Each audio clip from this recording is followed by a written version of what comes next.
Welcome to the two-day Global Student Success Forum and the Rosedale OSSD Elite University Student Recruitment Fair. I'm Michelle Tree, founder and CEO of Rosedale International Education, and I'm thrilled to be here with you today. The Global Student Success Forum was established with a bold vision to reshape the future of global education. Since its inception in 2022, we have gathered distinguished leaders from the world's top universities and respected organizations like the OECD, PISA, and the Ministry of Education in Canada. Together, we champion transformative education and foster collaboration between K-12 and higher education. This forum serves as a platform for forward-thinking dialogue on global education, engaging education leaders, policymakers, and change agents. We dive deep into key themes such as learning innovation, instructional leadership, university pathway, student ownership, career design, and experiential learning, ensuring this conversation reflects the evolving trends that are reshaping education worldwide. Last year's forum gathered more than 385,000 views across 31 countries, bringing together higher education and K-12 educators, students, and parents in a global conversation about the future of education. As we look ahead, it's clear that the future of learning is already here, and it demands both leadership in education. In today's rapidly changing world, categorized by technological, social, and environmental shifts, educators face the unique challenges of preparing students for a future that is still unfolding. In recent years, we observed the accelerating conversation on shifting education from the traditional focus on knowledge acquisition to the development of critical skills. High schools and universities alike are rethinking their approaches in teaching and learning, recognizing the growing importance of creativity, critical thinking, problem solving, and design thinking to navigate the complexities of the modern world. The so-called soft skills, collaboration, leadership, empathy, negotiation, and pitching have taken center stage. In an era of artificial intelligence, these human-centered skills are becoming even more important. A new definition of student success is essential to driving system-wide improvement. This means focusing on student needs, shifting instructional practice, creating more meaningful assessment, expanding learning pathways, and connecting learning environments to the future world. This year's event holds special significance as in coincidence with the 10-year anniversary of Rosedale Global High School. With a growing collaborative delivery school network of 62 partners representing 95 schools across 17 countries, Rosedale Global High School has redefined transformative high school education with a school empowerment partnership model. As it reflects on a decade of success, we are proud of our continued commitment to fostering critical thinking, creativity, real-world problem-solving, and innovation. Through competency-based Rosedale Transformative OSSD curriculum and a full range of quality assurance services, we empower our partner schools to implement a transformative teaching learning practice that supports students to achieve personalized growth through a global context. Looking forward, we remain dedicated to collaborating with K-12 schools and higher education institutions worldwide, pushing forward a new definition of student success that creates life-changing learning outcomes for students across the globe. Today's theme, the new definition of student success, will explore how the reimagined approach is influencing university admission, school practice, and the broader educational landscape. You will hear from influential leaders in both K-12 and higher education who will share their insights on how we can better empower students, educators, and school leaders to meet the demands of tomorrow's world. We are especially honored to welcome our keynote speaker, Gabriel Miller, the President and CEO of Universities Canada. Gabriel will share his perspective on how we can redefine student success in an evolving education landscape. His expertise in fostering national dialogue on critical issues and leading transformative initiatives will provide valuable insights into how we can equip students for success in a globalized world. Without further delay, I would like to invite Dr. Gao from the National University of Singapore to officially kick off today's event. Thank you. Greetings, everyone. It is my great pleasure to welcome you to the Global Student Success Forum GSSF 2024. Over the past 2 years, the National University of Singapore, NUS, has had the privilege of actively participating in this remarkable event. The GSSF has been an invaluable platform connecting university with schools, school leaders, teachers, students, and parents globally. It has fostered meaningful exchanges of ideas and best practices, providing insights to the programs and admission processes of universities worldwide. This year's theme, the new definition of student success, is particularly relevant. As we navigate the complexities of the 21st century, we must rethink our educational priorities. At the university level, we are committed to preparing our learners for a future that demands higher order thinking skills, creativity, and the real-world application of knowledge. The future of work is evolving rapidly, driven by technological advancements and globalization. As educators, it is our responsibility to prepare students for this dynamic landscape by fostering a growth mindset and encouraging lifelong learning.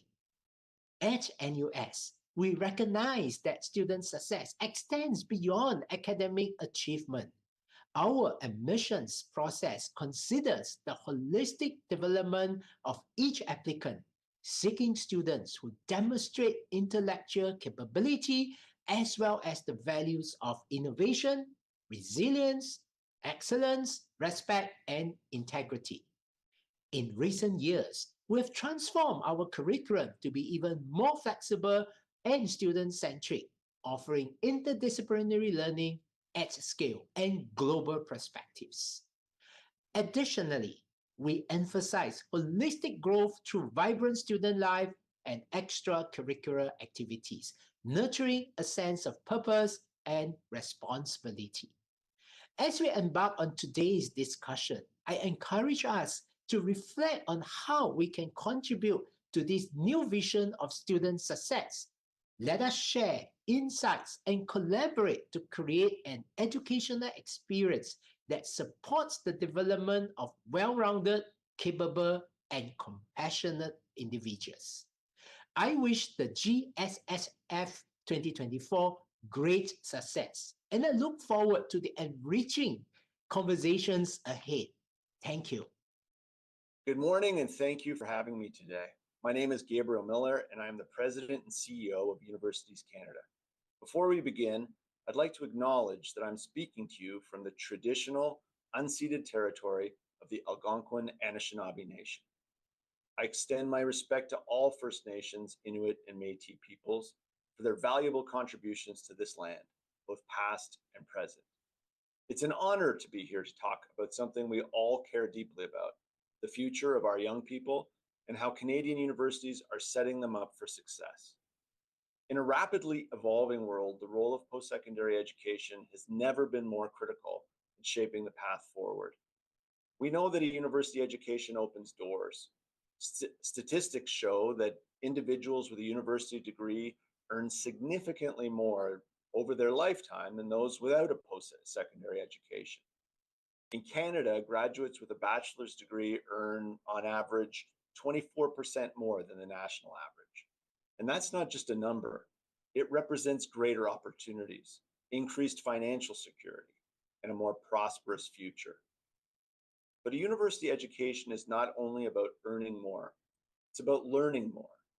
Our universities are helping shape students and help them develop the skills they need to thrive, not just survive, in today's complex and competitive job market. This goes far beyond technical knowledge. It's about fostering the competencies that are becoming increasingly important in a modern economy.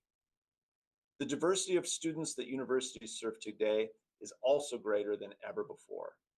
We're welcoming students from around the globe. Students now come from all age groups, from recent high school graduates to adults returning to education later in life. This shift has pushed universities to become more flexible and innovative in their approach to teaching and to research and everything else they do. We saw this clearly during the pandemic, when professors who'd always taught traditional in-person classes quickly adapted to new technologies, editing videos, learning new tools, and creating hybrid learning environments. We retrofitted classrooms with cameras and audiovisual equipment to ensure that students could engage with their education in ways that best suited their needs, whether they're physically present or joining remotely. This transformation has enhanced the learning experience and reflects the resilience and adaptability of our academic institutions to support all students. One of the most significant ways universities are preparing students for this reality is through work-integrated learning.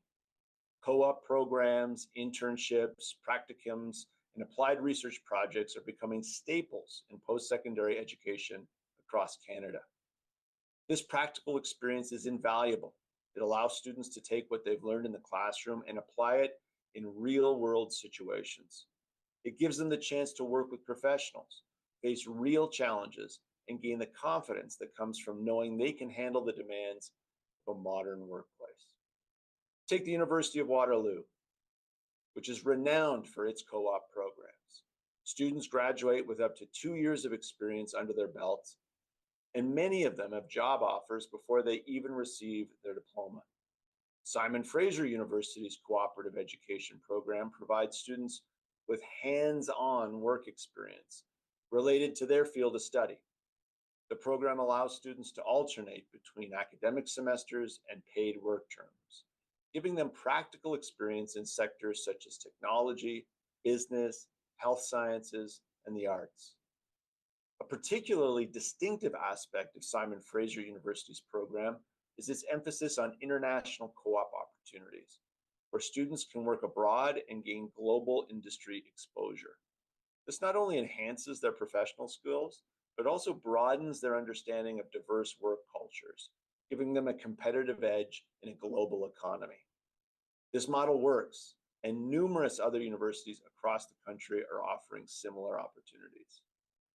Work-integrated learning ensures that students aren't just job seekers. They are job ready from the moment they cross the stage at convocation. But as important as work experience is, we also need to recognize the value of what they call soft skills and their value to students who are acquiring them during their time in university. Critical thinking, problem solving, teamwork, communication, these are all qualities that employers are increasingly looking for in job candidates. According to a recent survey, 93% of employers agree that soft skills are just as important, if not more important, than other skills when making hiring decisions. Universities are a prime environment for developing these skills, often in ways that students don't even realize. Think about it. Every group project, every presentation, every late night brainstorming session, with classmates. All of these experiences are teaching students how to collaborate, how to listen, how to communicate, and how to get their ideas across effectively. They're learning how to manage time, resolve conflicts, and think critically about the world around them. These are the skills that will serve them not just in their first job, but throughout their whole career. And while we're talking about connections, let's not forget the friendships and networks that students build while they're in university. For most students, university marks a significant milestone in their lives. They are introduced to a broader spectrum of people from diverse backgrounds compared to where they grew up.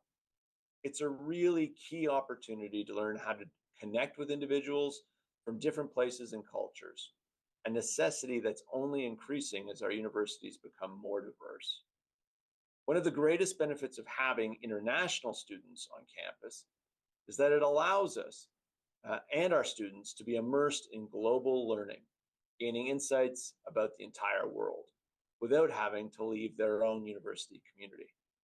International students play a crucial role on Canadian campuses, not only by helping to address labor shortages, but also by enriching the cultural and intellectual environment. These students bring unique perspectives, experiences, and knowledge that enhances classroom discussions, research initiatives, and campus life. Their presence helps foster an atmosphere of inclusivity, preparing all students to thrive in a globalized world by encouraging cross-cultural exchanges and broadening their understanding of diverse viewpoints.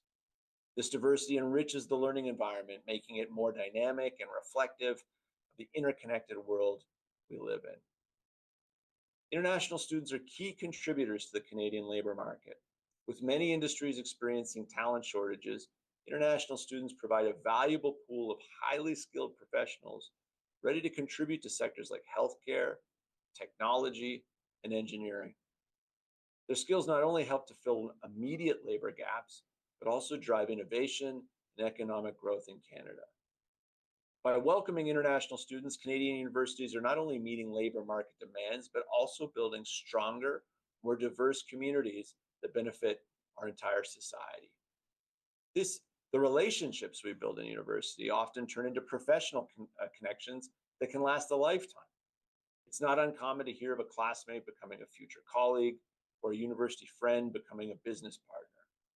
The value of these connections can't be understated, especially in a world where who you know can be just as important as what you know. Canadian universities recognize this, and many are fostering environments that encourage collaboration, networking, and professional development. Students have access to alumni networks, mentorship programs, and career services that help them make connections and seize opportunities even before they graduate. These networks are invaluable, providing guidance, opening doors, and creating a sense of community that supports them long after they've left campus. But perhaps the greatest strength of Canadian universities is their commitment to lifelong learning. In an era where technology is transforming industries at an unprecedented pace, the skills students learn today may not be the same skills they need tomorrow. Our universities are teaching students not only how to learn, but how to keep learning. This mindset is crucial for long-term success, as adaptability and a commitment to personal growth become defining traits of the future workforce. As students move beyond university into the workforce and perhaps start a family, life begins to move at an incredible pace. It's remarkable how full and fast it becomes, and there will likely never be another time where you can focus so intensely on preparing yourself for the challenges ahead. That's why the time spent at university is so valuable. It's a unique opportunity to train for the long marathon of life that lies ahead. I look back fondly on my years at Queen's University. It was during those years that I developed critical thinking skills and learned the value of collaboration and perseverance. Surrounded by diverse perspectives and new challenges, I grew both intellectually and personally. Those experiences pushed me beyond my comfort zone sometimes, helping me become more adaptable and resourceful, traits that have proven essential in my leadership journey. Looking back, I cherish those moments, not just for the knowledge gained, but for the friendships, growth, and sense of purpose that emerged during my university years. When you're young, it can be easy to see these cheers as a chance to enjoy yourself, and I did, and that's important too. But the real gift of university is that it also gives you the space to prepare intellectually, emotionally, and socially for what's to come. While you may return to learn more throughout your life, this extraordinary period is a special one to immerse yourself in learning. I truly believe Canadian universities are preparing students for success in many ways, from work integrated learning to the soft skills developed through teamwork and collaboration, from the valuable networks they build to the focus on lifelong learning. These institutions are creating the leaders of tomorrow. And as the world continues to change, our universities are adapting, ensuring that they not only keep pace, but lead the way. They're preparing our students not just for a job, but for a career, and not just for a career, but for a lifetime of opportunities. Thank you again for inviting me today. Have a wonderful day. Hello, everyone, and welcome to our first panel, From Application to Admission, Navigating the Evolving Landscape of Global Leading Universities. I'm Stephanie Beyer, Director of University Partnerships and Strategic Initiatives at Rosedale Global High School, and I'm honored to moderate today's conversation. In the current academic landscape, gaining admission to top global universities has become more competitive than ever. Universities are now placing greater emphasis on holistic admissions processes, diverse achievement pathways, and skills needed for success in an interconnected and technological world. As a result, the traditional understanding of student success is being redefined. We're privileged to have a panel of experts from 5 global top 100 universities who will share how universities in the UK, Canada, Germany, and Hong Kong are adapting their recruitment and admission strategies to meet these changes. Our panelists will provide their perspectives on the evolving definition of student success, offer a deeper understanding of their admissions processes and recruitment practices, and highlight innovative student services designed to support the transition from high school to higher ed. So it's my pleasure today to introduce today's panelists. So please welcome Lizzie Burrows, Director of Marketing, Recruitment and Admissions, Imperial College London, United Kingdom. Hi everyone, really nice to be here today. Tom Trower, International Student Recruitment, University of Oxford, United Kingdom. Hello. Sage Balwu, Assistant Director, Business Development and Partnership Management, University of Toronto, Canada. Everyone. Dr. Dieter Janssen, Deputy Director and Head of Division, Academic and Social Affairs, RWTH Aachen University, Germany. Hello, everyone, and guten Tag. And last but not least, Gavin Ai, Deputy Director of Global Engagement, the Hong Kong Polytechnic University, Hong Kong. Hello, everyone. Once again, thank you all so much for being with us here today as we celebrate 10 years of global education at Rosedale Global High School. So to start our discussion, we'll explore today's theme on how the way we define and measure student success is shifting. This transformation is driving changes not only in teaching and learning innovation, but it's influencing admissions policies and reshaping recruitment strategies. So understanding these shifts is essential as they help navigate how institutions prepare students, not just for academic achievement, but for success beyond the classroom.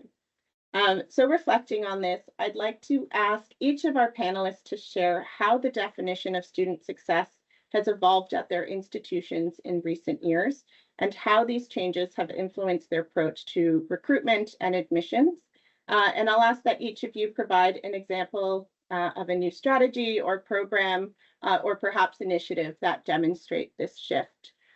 So Lizzie, I'll turn it over to you to start us off.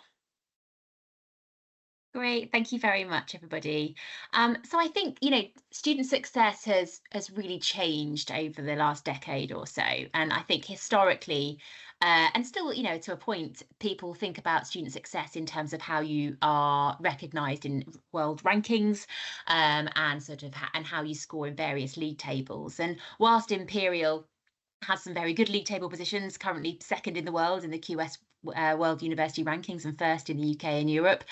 Student success is really about sort of being much more holistic now. So whilst academic excellence remains crucial, we aim to cultivate well-rounded graduates who possess not only an intellectual prowess, but also the skills and mindset to thrive in a complex world. Student experience is really important to us at Imperial. We want our students to have an exceptional experience with us from initial inquiry all the way through to being a student, then graduating, and then being one of our hundreds of thousands of alumni. So this means developing things like intellectual curiosity, critical thinking, problem-solving abilities, all of these things that sort of help you navigate the future state of the world.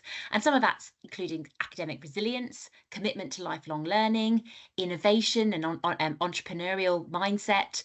We have a huge piece of that where we have sort of hackathons, and we have startups where we really support people just sort of creating their ideas for the first time in a risk-free environment. We have a global outlook and a collaborative spirit. We really promote international experiences, interdisciplinary collaboration and engagement with global challenges. And so I guess you asked for some of those initiatives.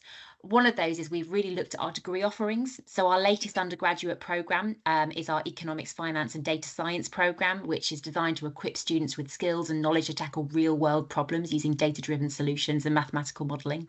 But we also have a new strategy, Science for Humanity, which is sort of for the betterment of society and application of science to do that in order to sort of align with our commitment to teaching and research in order to be useful. We've launched new recruitment initiatives. So we have hackathons, we have in-country counsellor forums, new scholarships, and we have global hubs now in the US, Singapore and India to attract and support talented students. And we've really prioritised our well-being. So we have pastoral care, mental health support, we have hundreds of clubs and societies and an enhanced career service. And these changes are also reflected in our admissions process. So we now look beyond academic grades to really consider a candidate's personal qualities, experiences and potential to contribute to our diverse and driven community. So we're looking for students who are not only academically gifted, but really demonstrate a passion and intellectual curiosity for their chosen field and a commitment to really make a difference. Thanks. Lizzie, thank you much for such a comprehensive answer. It's interesting to hear about those hackathons that you're doing through the recruitment office. So some really great initiatives there. Tom, speaking from another UK university, can you share some insight on this as well? Yes, of course. And I think throughout this, as Lizzie and I have already maybe will mention that there will be some similarities with regards to us, but also some differences too. So with regards to Oxford, especially working there, we are a very old institution and we sometimes take quite a lot of time to do change. That isn't to say that we have changed a lot since the pandemic. So whilst we still have our traditions, of which we have many, are very slow moving, but the university is quite dynamic. So with regards to students and success, we are always going to be tied in with academic excellence. And this is, I will be quite blunt, I think, with some of my answers. And that is what we look for specifically. We don't really look for, well, we do not look for anything outside of interest in subject, academic ability and academic potential, which is why we have the application process that we have, and I imagine I'll maybe come back to that at points throughout. But with regards to success, Oxford has, and this is something that I've always been incredibly proud of and amazed by, our attrition.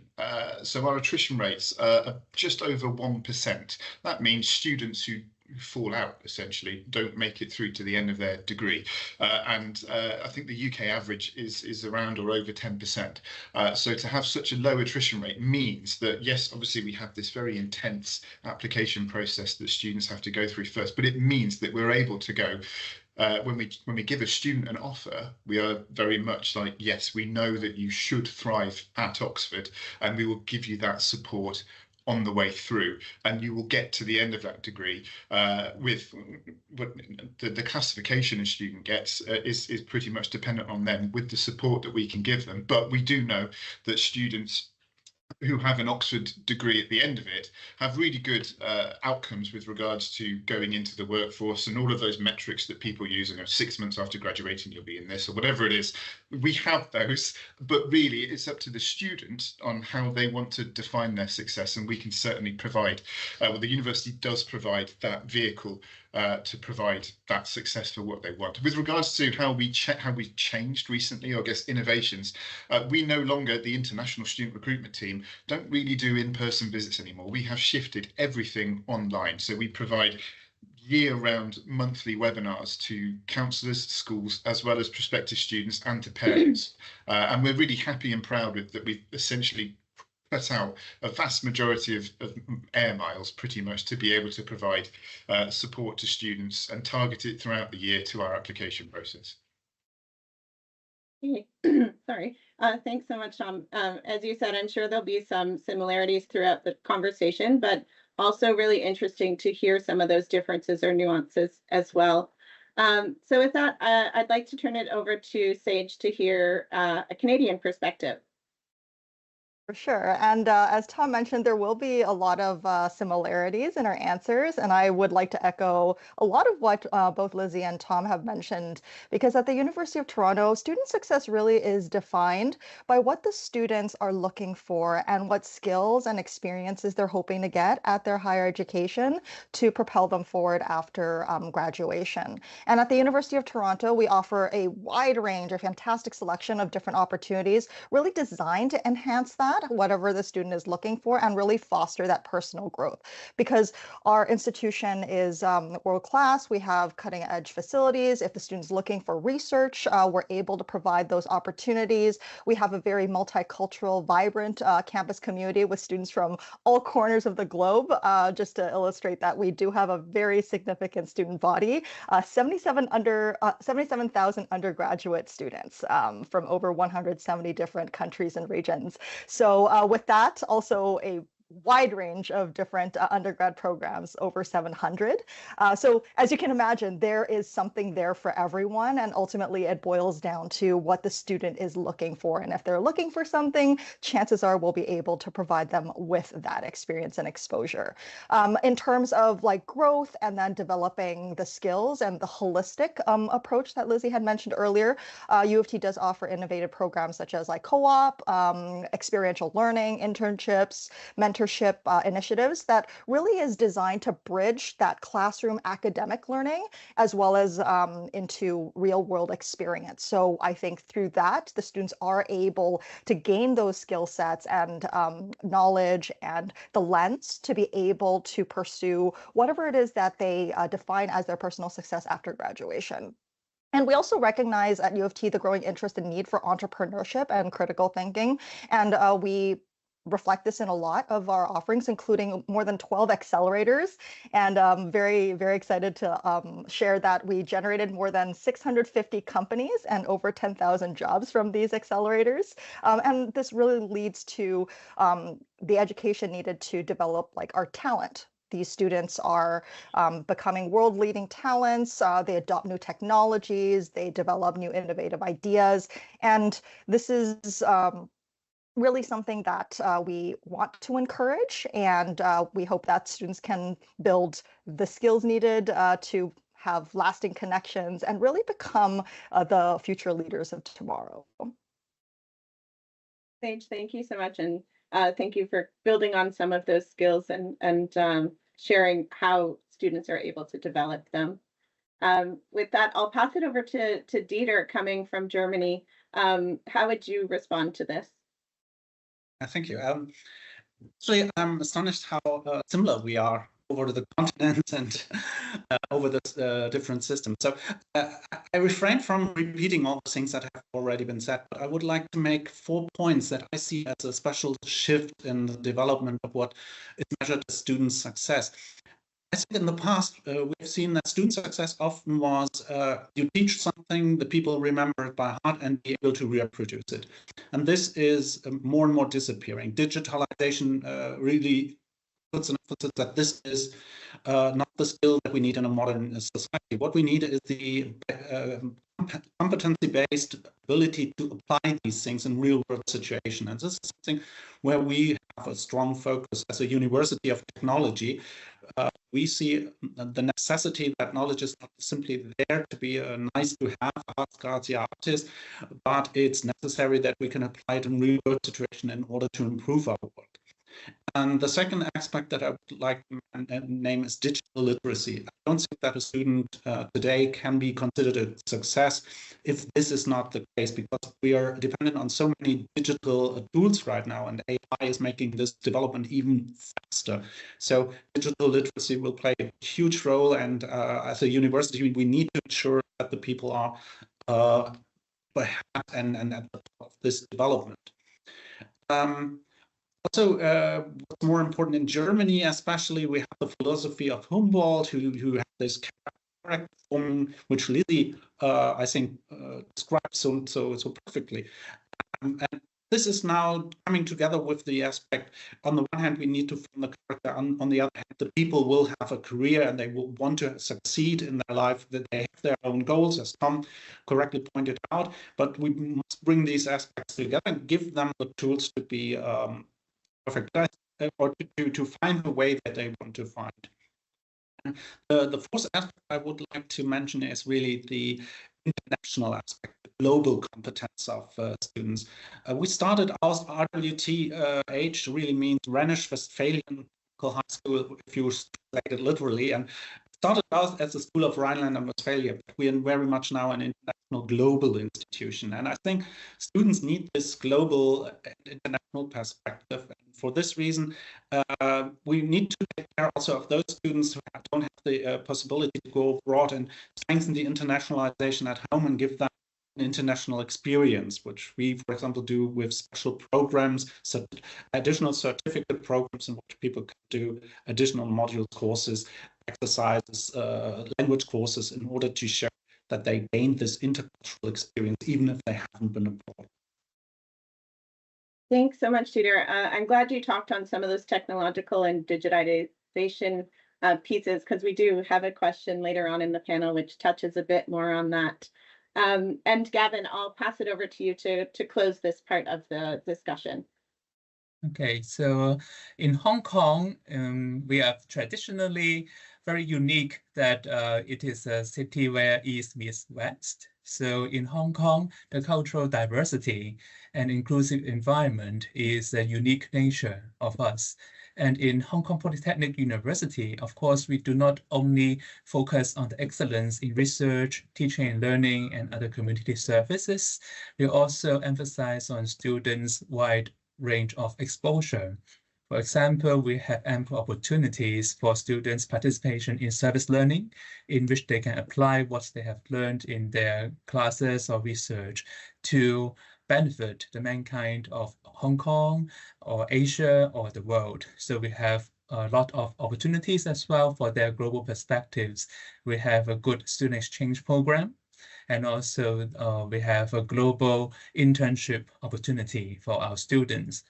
And we make use of government resources as well as our private donations to support our students to participate in any of these opportunities. So our students will not be hindered from participating in these kind of excellent opportunities offered by the university because of their financial background or other constraints.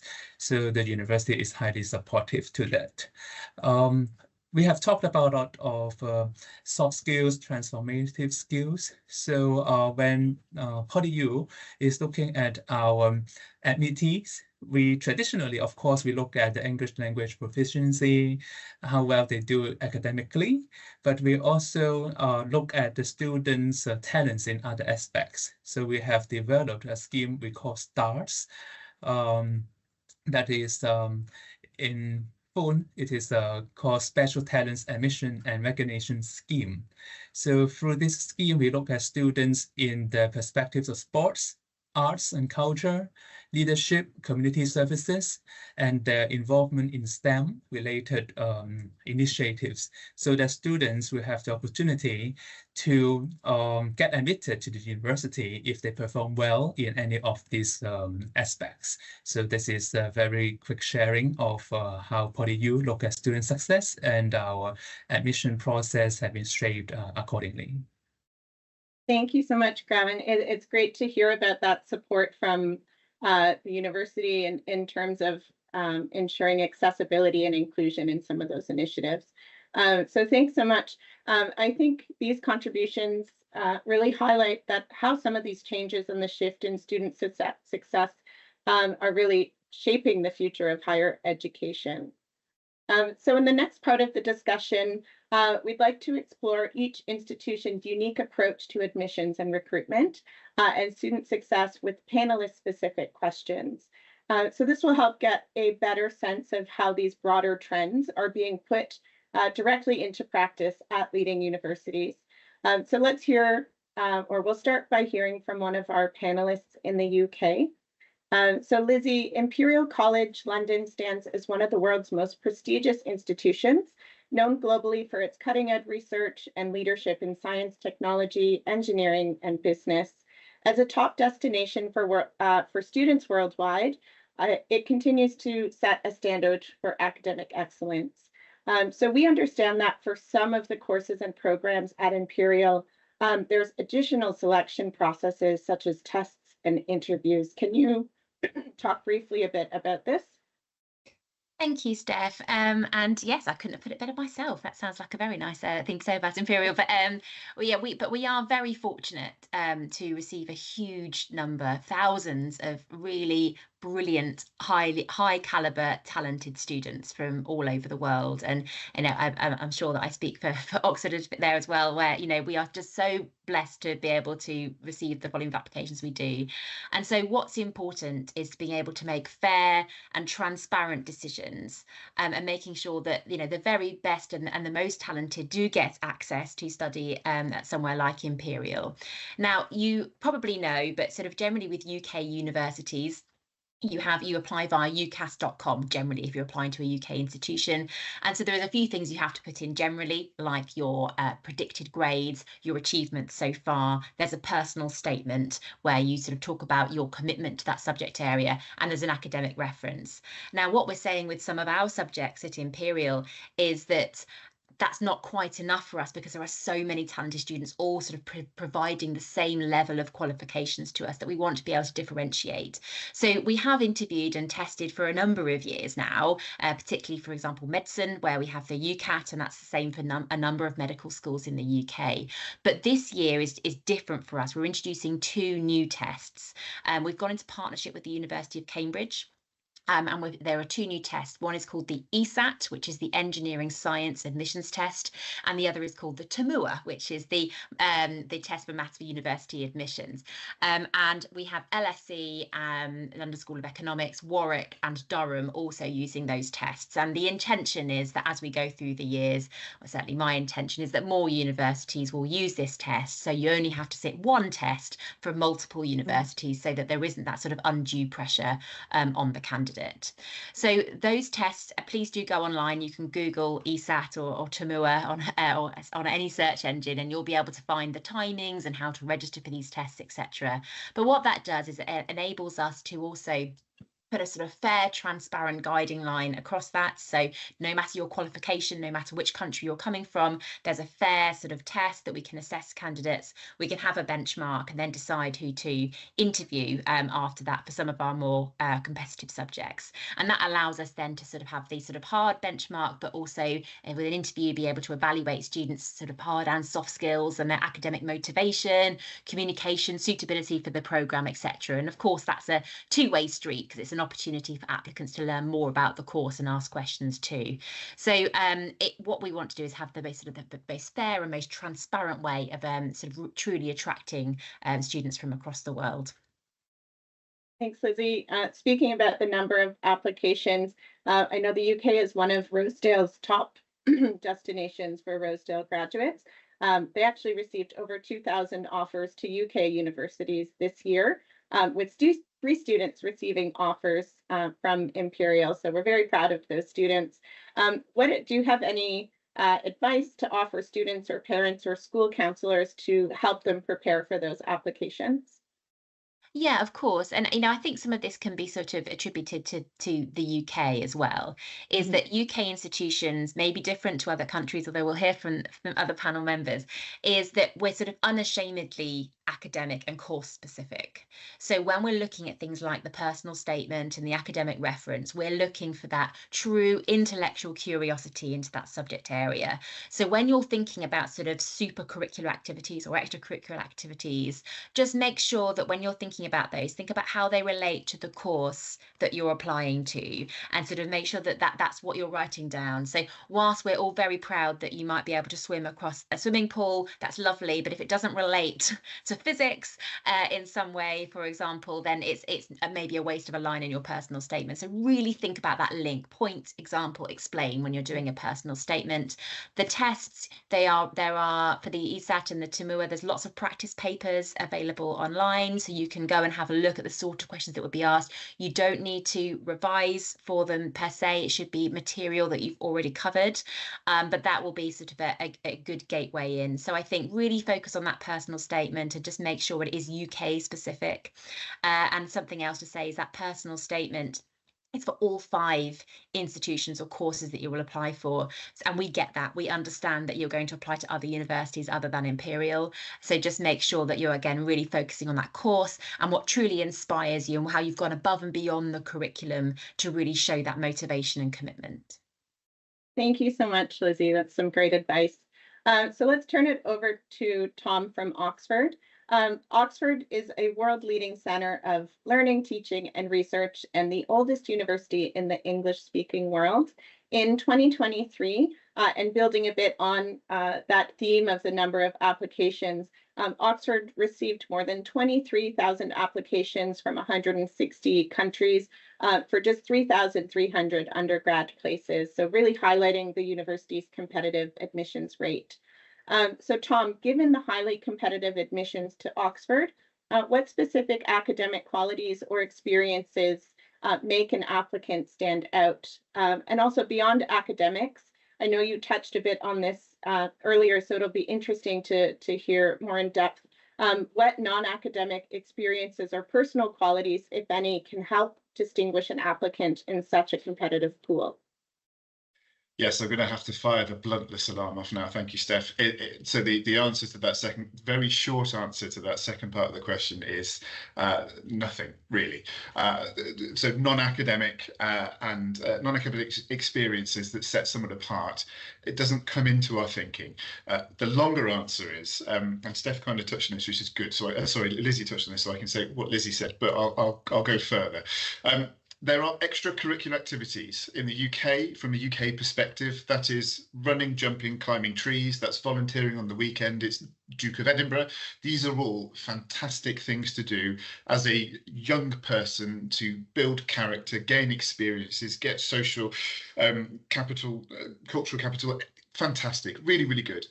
Fundamentally, from an Oxford perspective, we would not care about those, and to put it bluntly, and that is that. However, they are really useful to show transferable skills and soft skills.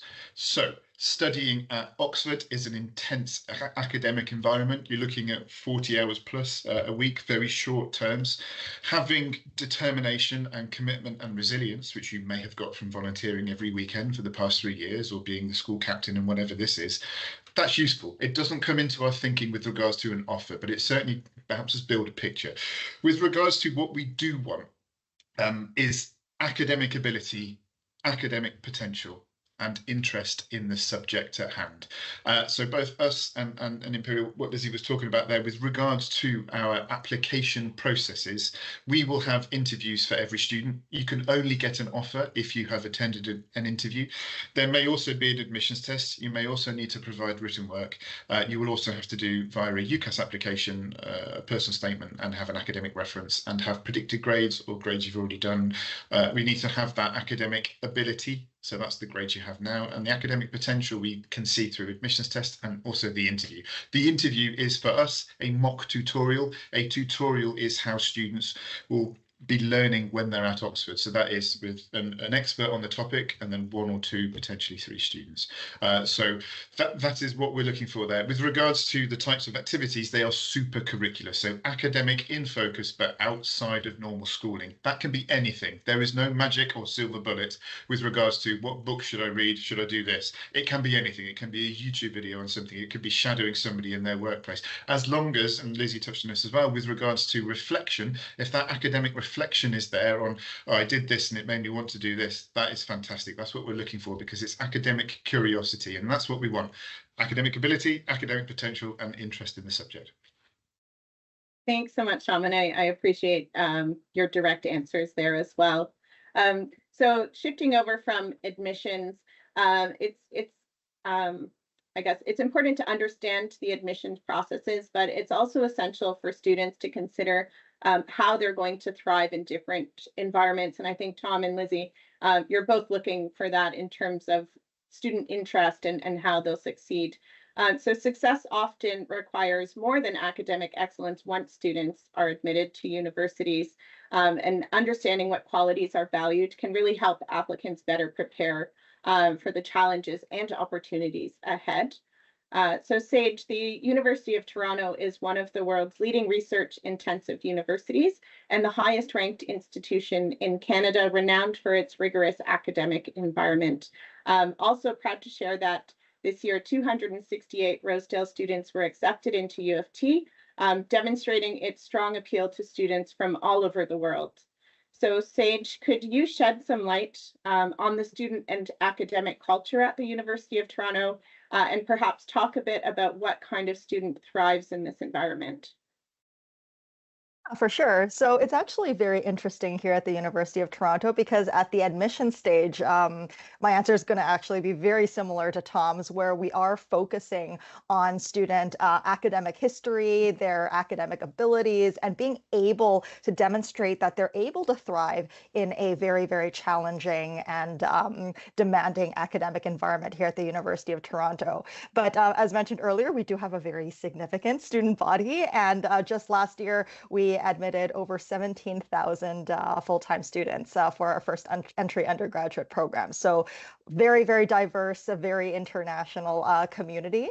But with that also comes a very vibrant student body. So as you can imagine, we attract some of the top minds from all over the world, every single type of individual you can think of. So there's no set cookie cutter definition of what that student looks like. And with thousands of undergrad students across our 3 campuses, one thing that I do want to say is, in terms of the breadth of skill sets that these students bring to our campuses, we always encourage our students to be proactive, they're adaptable, and hopefully open-minded in an environment that truthfully is very, very international and ever-changing. And at our institutions, there are countless opportunities, not just through academics or research or learning, but there's thousands of clubs and extracurriculars for our students to take on new challenges, look for opportunities for personal growth. And I think that element is what really propels students to increase their skills, to build those holistic skills needed to succeed after graduation. And that might look like different things for each individual. So we do ask that students really take a look at what they're looking for in their university experience. And then at the university, chances are we do offer those opportunities to grow those experiences. There's something there for everyone. Thank you so much, Sage. So I'd like to shift our focus over to 2 emerging destinations for international students, Germany and Hong Kong. So Dieter, RWTH Aachen is Germany's largest technical university. It's renowned for its cutting-edge research and strong industry connections. The university has become a popular choice for international students, thanks to some of these innovative programs and global partnerships. And I think this is also reflective of Germany's continued international student growth. I read recently that the DAAD has reported a 52% increase in the past decade, and we're seeing those numbers grow. So I'm wondering if you could share any recent national or state policy changes that support international students studying in Germany. And additionally, how has your university adapted its recruitment strategies in response to these changes to better attract and create opportunities for international applicants? Well, I need to start my answer with a typical German word, Fachkräftemangel. Actually, this is what drives German policy right now. We have a negative birth-death ratio, and the prognosis is that we will have a shortage of experts, and this is what the German word Fachkräftemangel means. And for international students, this means a unique opportunity because Germany is really having its doors wide open. The government is doing everything to ensure that visa policies get easier, get more streamlined, and that it's easier than ever to get a residence permit and later on a work permit if you find a suitable work. So we are talking a lot here in Germany about welcome culture, on onboarding and these things, and a lot of programs are being sponsored by the federal government, by the local government, and by the universities themselves. We ourselves have a program instituted now that is called Fit for Success at RWTH Aachen, and it's a program that really caters to the needs of international students who need first information about how they are to study at our university, what they are to expect, how it works here. And we are using very much digital means for this, especially courses that we offer online so that people get to know us and we get to know them. That makes it easier for us to decide whether we want to take them on and whether they are the right person for us. Because we have in a course, we see their academic abilities, their academic passion that they have for their field, and can make this judgment easier. But we also make the onboarding process for the internationals easier.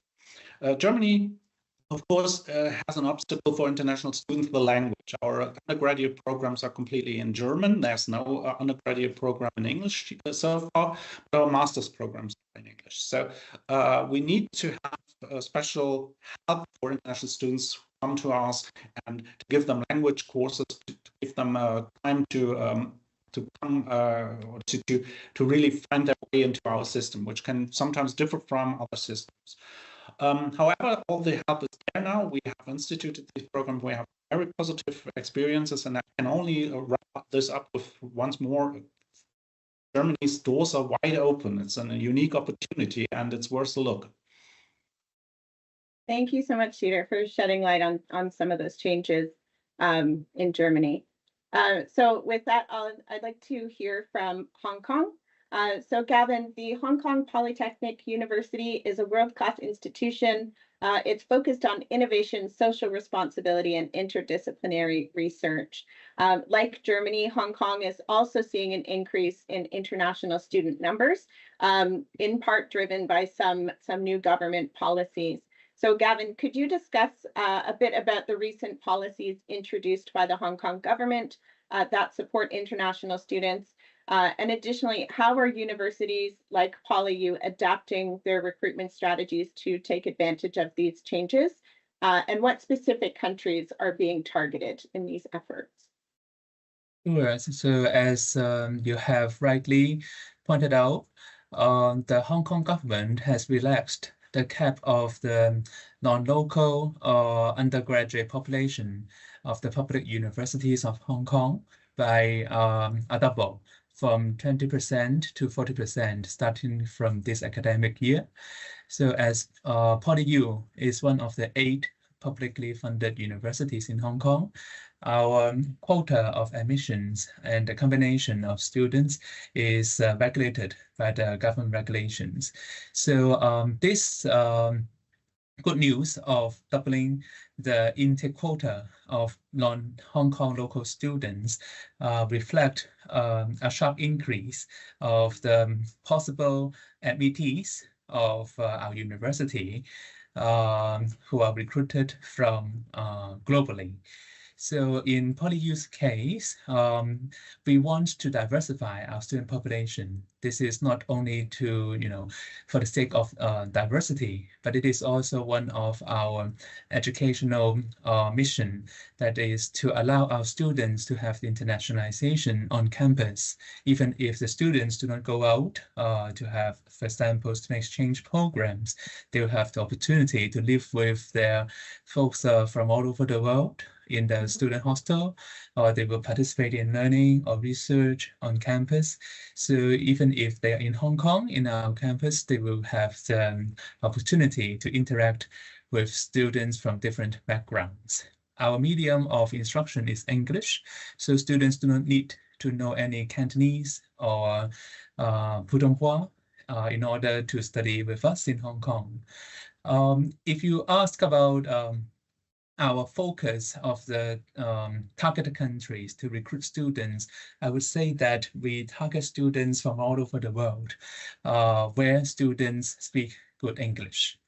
As our curriculum is broadly and internationally recognized, so as long as students can meet our admission criteria, and we accept a wide range of international qualifications as well as local curricula. So students are welcome to consider PolyU and study in Hong Kong if they would like to.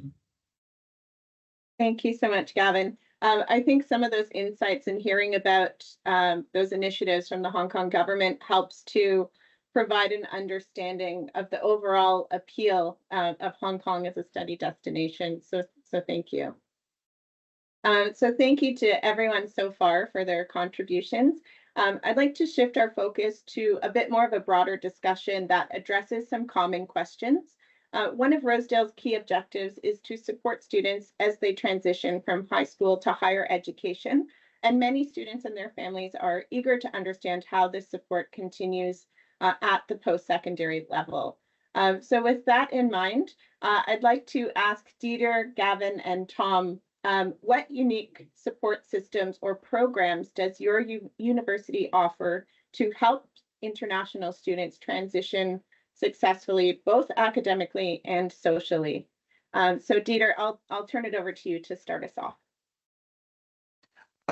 Well, we of course we have the usual services, and I think Lizzie at the beginning made a wonderful list of what's there for students, and I think all these universities have this. What is a little bit special in our universities, we have some programs targeted especially at talented students. One is a fast track admission program that allows you to get faster into a bachelor degree program, especially for people who normally, if they wanted to be eligible to study in Germany, would have to go to additional courses or an additional program. In this program, we really look into language capabilities of the students and bring them to the level where they are very independent in their use of the German language. We give them advice on how to avoid beginners' mistakes.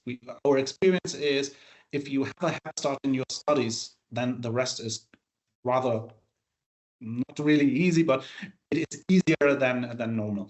And with this head start, we want to provide the students. And the other thing is, I mentioned already, fit at successful at WTHR. This is also one of these holistic approaches where we look at all the needs of international students and cater to them so that international students not fall through any kind of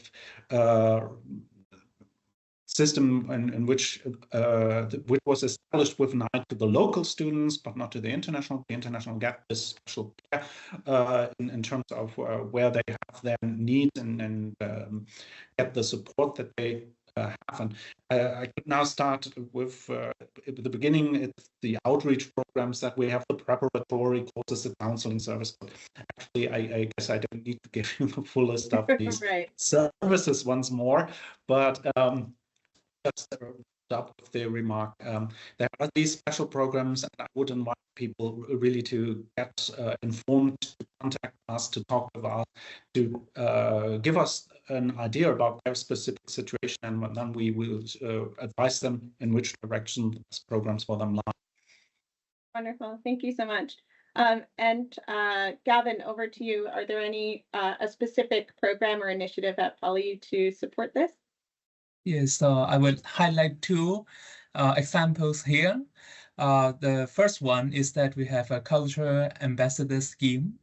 So this is to help especially students from originally not Hong Kong to get used to the environment of Hong Kong, and of course also in PolyU easier when they are into a new system, a new environment, and away from their families, Right. whom they used to live closely with.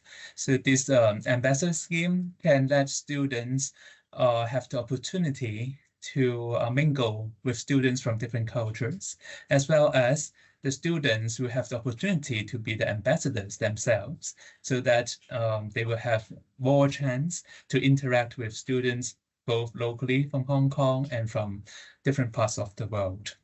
The second highlight is about our accommodation. We have a student hostel building, which is just next to our campus, and both PolyU, including our student hostel, is located in the heart of Hong Kong, which is near Tsim Sha Tsui and the Victoria Harbour, so that students can get access to most of the attractions in Hong Kong and conveniently connected with all the daily necessities by walking distance. So this is another advantage to allow students to get used to the new environment in Hong Kong, and all the colleagues in PolyU are very supportive. So the students have no problem to get adapted to the study life in Hong Kong Polytechnic University. Thanks so much, Gavin. And Tom, do you have anything to add or anything to share on this question for us? Yes, I mean, the University of Oxford does have, as our other two colleagues do at their universities, lots of things. However, we are collegiate, so we are made up of around 30-ish undergraduate colleges, very, very short. They are where students live, eat, teach, learn, all of that stuff. What we have within every college is something called a JCR, which is a junior common room, which is both a physical space, so an actual room. Usually they're quite nice. They've got like leather chairs and chandeliers and things, very Oxfordy. But they also are a student body. So the junior common room also has the JCR, which is student-led, student-run for the undergraduate students. And within each JCR, pretty much, I think, each JCR has an international student rep. So that is an international student who is specifically on within the JCR looking after all of the other international undergraduate students as well. So they will make sure that there are things put in place that international students need. For example, sometimes colleges can give extra days. You can bookend. So very short term, students have to leave and go home. Some colleges may offer more accommodation, or they can allow you to come early or stay a bit later. Things like that, which are really useful that international students would really benefit them. The other thing that we have is the college parent system. So within each college, you will have first, second, third and fourth year students, or the fourth year students, I guess, are no longer undergrads, but they are students who opt into being a parent for an incoming fresher or first year student. What this means is that an incoming international student, in this case, would have parents, whether it be two mums, two dads, mum and dad, whatever it is. And these are second year students who are there to take in the first year student and to really help them through the first couple of weeks or months of their time at the University of Oxford in their college. And they can obviously orient them to the college itself. The city's not that big, so they can show them around, take them out for a meal. And that's really, really useful. And lots of students participate in that. And then obviously then you can start looking at grandparents and great grandparents, and you can trace your lineage back to Bill Clinton if you want to. But the point is that it's a really useful support network there for students, ready-made. So they arrive and it's there for them to take a hold of. That's really wonderful. And it's interesting to hear about these great initiatives happening in three very different regions and cultures of the world. So thank you. For the second question, I'd like to ask Sage and Lizzie, and I'm just trying to be cognizant of time here, but I'd like to ask the two of you a different question as it relates to your roles specifically in recruitment. I know this was touched on a little bit earlier, but how has the rise of digital learning and technological advancements like AI, virtual tools, or data-driven approaches influenced your recruitment and admission strategies? And Sage, I'll pass it over to you to start. Sounds good. Thank you so much. So for recruitment, the rise of digital learning and tech advancements has definitely allowed us to connect with students from more countries and a much wider audience that we may not have been able to support before. But now everyone's like very familiar and comfortable with online platforms such as Google Meet, Zoom, so on and so forth. And so students are just one call away from a university they want to learn about, want to connect with. And we're also very, very eager to be able to provide that support for the student well before they even think about universities, if there's something that they're curious about, or even preparing for selecting necessary courses or exposure to specific experiences that students might be curious about. We'll be able to provide that insight and guidance. And to be honest, on the flip side of that, as we touched on earlier, for admission specifically for the University of Toronto, not much has changed since we're primarily merit-based. But in terms of digital learning, tech advancements, one tiny word of caution to students, if there's any supplementary application that you come across, specifically for applying for the University of Toronto in this context, only 12 out of our 700 some undergrad programs have a supplementary application. But if there are any video or written components or anything that does require the student to kind of showcase or expand on their personal experiences, I do want to highlight that tech-generated information does tend to sound very similar. So a lot of universities do tend to pick up on that. So just a little tip and trick there. In terms of learning, ultimately, when you are at the institution, it boils down to your instructor and the program, to be honest, because it's up to the instructors and the professors to determine how they want to incorporate digital learning and tech advancement into their individual courses, and it will vary greatly from course to course. So again, be agile, be flexible, open-minded, and be prepared for all the different experiences going into university. Thank you, Sage, and great advice on the tech-generated supplemental material. So Lizzie, I'll pass it over to you to close out this round. Thanks, Steph, and yeah, Sage, yeah, I agree with absolutely everything that she said there. So I think I would just add to that I'm sure many of us, but you know, the digital sort of progression has meant lots of taster lectures that people can access. So I think for the student that's really beneficial. Virtual open days, you know, campus tours that people can do from sort of the you know their seat in their dining room or lounge or whatever. And of course this panel, you know, we're all talking at various different times during our days, and we wouldn't have been able to do that with the various digital innovations. So there's lots, I think, that's on the student side that enables them to really research. But I think with that, you know, make sure that you're taking various things with pinches of salt. So it's great to hear, you know, real humans talk about this sort of stuff, but actually when you're doing your research, go and talk to real humans that are studying at your university. And that's where digital has helped as well. So go onto online platforms, go to the student room, for example, for UK universities, use platforms like UniBuddy, where you can ask real people, what's it like to study at that university? What's the best part? What's the worst part? You know, get some honest answers. And I think that's where digital has really helped. So that peer-to-peer piece. And then from a missions perspective, we can interview people all over the world. Data has really helped us enable to be sort of really target students that we think would be sort of really sort of thrive at Imperial. And again, just with AI, you know, we're all sort of embracing that at the moment, right? And we're all testing about what's most beneficial. But, you know, as Sage said, I think when it comes to being a student, we're using AI. We're saying, okay, use AI to answer that question and now critique it. Now go back and say what was wrong with that and why AI didn't work in this scenario. So yeah, beware of those tools just to start with, but you know, but use them to sort of enhance your studies, but not to replace them. Thank you so much. Some great advice from everyone here. To close out our session, I know there's been a lot of great advice throughout this conversation, but I'd like to ask each of you to offer one key piece of advice for students as they prepare to apply to or study at your university. And I'll start with Tom. You're just in the top of my screen. So any advice to close off our session today? Thank you for making me go first, because I think everybody's going to give similar kind of advice here, so I can say the first thing. But I mean, from an Oxford perspective, and I guess other universities too, especially, it is course choice. Make sure that, especially with the 2 UK universities here, we will operate slightly differently to how you may have it in your own country. Make sure that you're fully on board with your course choice and have evidence of interest.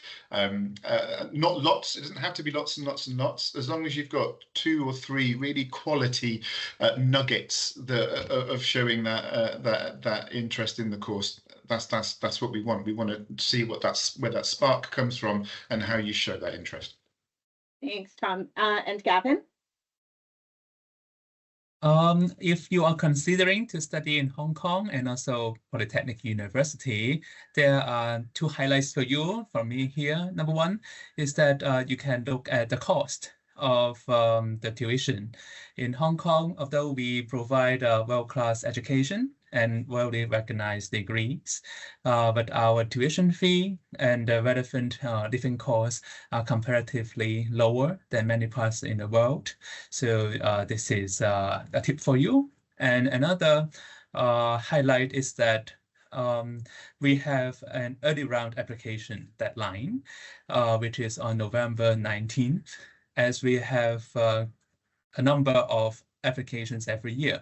So if you are considering PolyU, you are recommended to submit your applications with all your supporting documents, preferably before the end of this early round deadline, so that you will earn a higher chance of being screened through and admitted to the university. Thank you. Thanks so much, Gavin. And Dieter?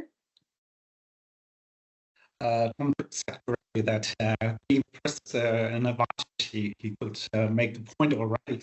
So I would like to make the point, once you are at the university, my advice would be proactive. That is, do not wait until good things come to you, but be proactive. Reach out for the good things. I think all the universities that are here present have great support structures, but they might not come to you. They might be there, but you have to actively approach them. If you see an obstacle, if you feel an impediment or so on, do not think that you're alone. There is this help. Reach out for it. So be proactive. That would be my piece of advice. Thanks, Dieter. And Sage? I have to agree with Dieter 100% on that, being very, very proactive in reaching out to the institutions you're interested in. And to build on top of that, research. Make sure that you are taking the time to collect the key information about each of the institutions you're interested in. And some students find it really useful to have a comparison chart, list out what programs are available, what are needed in terms of required courses, building off of what Tom was talking about, comparing tuition, planning out what the timeline is, because various institutions will have different deadlines, different document deadlines, application deadlines. So making sure that you are fully planned out so you're not scrambling at the last minute trying to catch a deadline. So I think that is kind of like a summary of what I would advise. Be proactive, do your research, reach out to the different support structures at all of the different institutions, and make a clear plan for yourself how your application year will go. Thanks so much, Sage. And last but not least, Lizzie, I'll turn it over to you. Gosh, got a challenge here, haven't I? What can what bingo can I go with? So I agree with absolutely what everyone has said already. So my piece of advice would be, in addition to sort of doing all that research, is we would all, how wonderful is it that you can study wherever you like in the world? That's incredible. All this choice and all these different courses and different country systems. So the research is important, but I think sort of really embrace that opportunity. Also know that quite a lot of universities around the UK and the world, they really want you to study with them. They really do. So that means there's a lot of marketing. And marketing is great. It showcases the very best of every institution. Brilliant. And that means you probably have a number on your list that you want to go through. How on earth do you start to decide? It's sort of like our admissions process, right? How do you even start? So do your research with current students, peer-to-peer, ask people what it's really like to study there. But ultimately, when it gets down to it, some of this is going to have to be down to gut decision. And I know people won't like that because you like your data and you like your research. But ultimately, when you've done enough research, some of that is going to be, can I live here for 3, 4, 5 years of my life? Am I going to come out the other end having the best years of my life and sort of really enjoyed my experience? Only you are going to know that. All the stats, etc., will help you, but that's something for you. And I think the other thing I would say is that everybody's here to help. Everybody wants you to do well. You've got amazing guidance counselors, but you've also got sort of reps at every university that are just really wanting you to make the right decision for you, because the best students will be the people that really want to come to that institution, and then they will thrive in turn. So yeah, I would say sort of lots of research, but some of it has to be down to sort of personal choice as well. Thank you so much from each of you. Really great advice for our students, as well as for educators and counselors as well. So I'd like to really express gratitude to each of you for taking your time, your expertise, and making those meaningful contributions today to this conversation. And also thank you to the audience for your engagement. And I hope these conversations continue as we work together, especially as we work to support students in achieving success, no matter how that definition is being redefined. So please enjoy the rest of the Global Student Success Forum, and thank you again for joining us.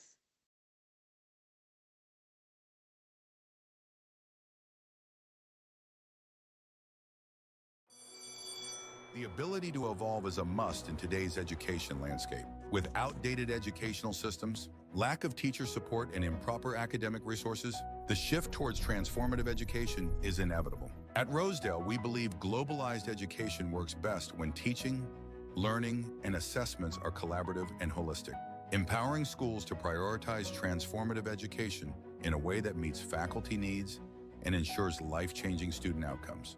Rosedale schools use our OSSD curriculum to build a consistent global academic standard that provides new ways of teaching and learning. Because the best lessons we teach have a lasting impact beyond school and higher education, the knowledge we teach students today ignites the ability to unlock new potential and drive continuous growth that lasts a lifetime. Together, we can reshape the future of worldwide education and help students become global citizens that embrace change and challenge the status quo. Hello, everyone, and welcome to day one of Global Student Success Forum. I'm Asim Sayed, Head of Teacher Development at Rosedale Global High School, and I'm honored to moderate today's panel, Redefining Student Achievement by Building a New Version of Transformative Teaching and Learning Under the Rise of AI. Teachers today are facing an overwhelming challenge. On one hand, they are expected to follow traditional education mandates and ensure their students perform well on standardized tests. On the other hand, these standards and test scores frequently fail to reflect the essential competencies students need to remain competitive in rapid evolving AI-driven world. Conversations are happening at all levels about how to reshape education to better equip students for success in higher education, the workplace, and civic life. The pressure on educators is enormous, and the rise of AI is making it even more difficult to balance these demands. So what we need now is a redefinition of student success, one that prioritizes system-wide improvements based on students' needs. Today, our panelists bring unique perspective from various sectors of education, and I'm excited to hear their insights on how we can redefine student achievement through competency-based approaches in response to this new reality. It is my pleasure to introduce them. Please welcome Tina Hobbins, educational developer at University of Waterloo, Canada. Hi, everyone. So as Asim mentioned, in my primary full-time role, I am an educational developer with the Work-Learn Institute at the University of Waterloo. At the Work-Learn Institute, we research and explore the role of work-integrated learning, so experiences like co-op or internships in the development of talent. Our mission is to advance the practice of work-integrated learning, not only at Waterloo, but also nationally and around the globe by sharing our research insights with educators and other interested stakeholders. So thanks for having me and for inviting me to speak. I'm very happy to be here today. Thank you so much, Tina. Next I have is Lucy Yan, head of school at Shuren International School, USA. Hello, everyone. I'm Lucy. My Chinese name is Lu Xiayan. I'm working with IB schools more than 23 years.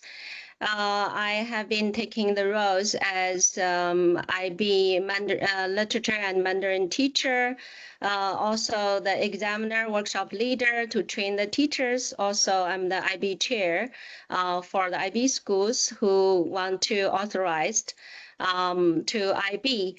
That by saying that, I am very familiar with IB missions and philosophy. That the IB missions is to educate the young people to become knowledgeable, also cross-cultural understanding global citizen who understand each other and to create a better and peaceful world. So that's the IB goal, also is my goal, and very nice to be here. Thank you so much. Thank you, Lucy. Next I have is Tunade Olufolabi, principal at Maple Canadian College, Nigeria. Hello, everyone. My name is Tinuade Olufolabi. I've been principal for very many schools before coming to Maple Canadian College, where we have the OSSD qualification at the end of 10 months. And it's really an honor to be here. Thank you. Thank you so much, Nadi. Next is Pam Turnbull, academic advisor at Rosedale Global High School, Canada. Thank you very much, Asim. I'm thrilled to be here as well. My background is 40 years in OSSD education here in Ontario, and I spent the last 10 years working with Rosedale Academy as formerly the Director of Teaching and Learning. Had a lot of opportunity to share my expertise with the faculty, both at Rosedale and with teachers in our program around the world. So I'm excited to be able to share some of the learnings from that today. That's great. Thank you so much, Pam. Once again, thank you all so much for being with us here today as we celebrate 10 years of global education at Rosedale Global High School. So let's begin by exploring the critical shift from traditional knowledge acquisition to competency development. In today's world, driven by the rise of artificial intelligence, automation, and disruptive technologies, it is no longer enough for students to simply memorize facts. So these technological advances are transforming industries and reshaping the demands of the workforce. So to thrive in such an environment, students must be equipped with the skills that enable them to think critically, adapt to constant change, and collaborate across diverse and global contexts. Tina, we will start with you. University of Waterloo is a top global leader in STEM innovation, and it was ranked #1 as the most innovative university in Canada in 2022 by Maclean's. Can you please share your insights on what competencies are most essential for students today to prepare for the future, especially with the rise of AI and other emerging technologies across industries? For sure. So at the University of Waterloo, we really wanted to explore how we might be more explicit in identifying the key skills or competencies that would help future-proof our students. So we thought about things like, how does the concept of critical thinking change when a human must review AI-generated content? How does communication change in our digital world? And how can AI help us to increase productivity? All of these kinds of questions and thoughts led us to develop a validated competency framework that we call our Future Ready Talent Framework, or the FRTF. It identifies 12 competencies that are absolutely critical for successfully navigating and thriving in a complex and rapidly changing future of work.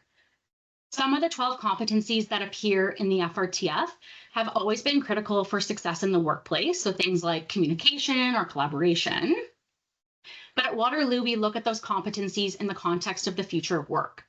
So for example, what does effective communication look like when we need to do so across so many different digital channels, even more so now that we're managing the duality of a hybrid workplace?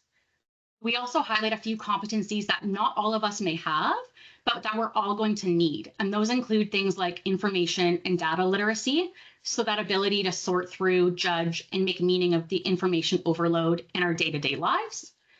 Technological agility, the ability to learn how to work effectively in tandem with technology to advocate for its ethical but innovative use. And of course, we have lifelong learning.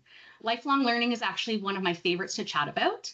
There was a 2018 Future of Jobs report by the World Economic Forum that concluded we will all need to be lifelong learners. So what we mean by lifelong learning is making plans to achieve learning goals and seeking out new learning opportunities, whether formally or informally. We must be constantly upskilling and reskilling, and we'll need to know how these skills transfer or translate from one context to another as we navigate the future of work, possibly shifting careers frequently with careers on the rise, with contract work on the rise. So that said, we've identified a number of competencies essential for students to prepare for the future of work. I've only highlighted a few today, but there's many more, and I'm happy to provide resources to folks interested in learning more about the development of the Future Ready Talent Framework and how we use that framework at Waterloo. Thank you.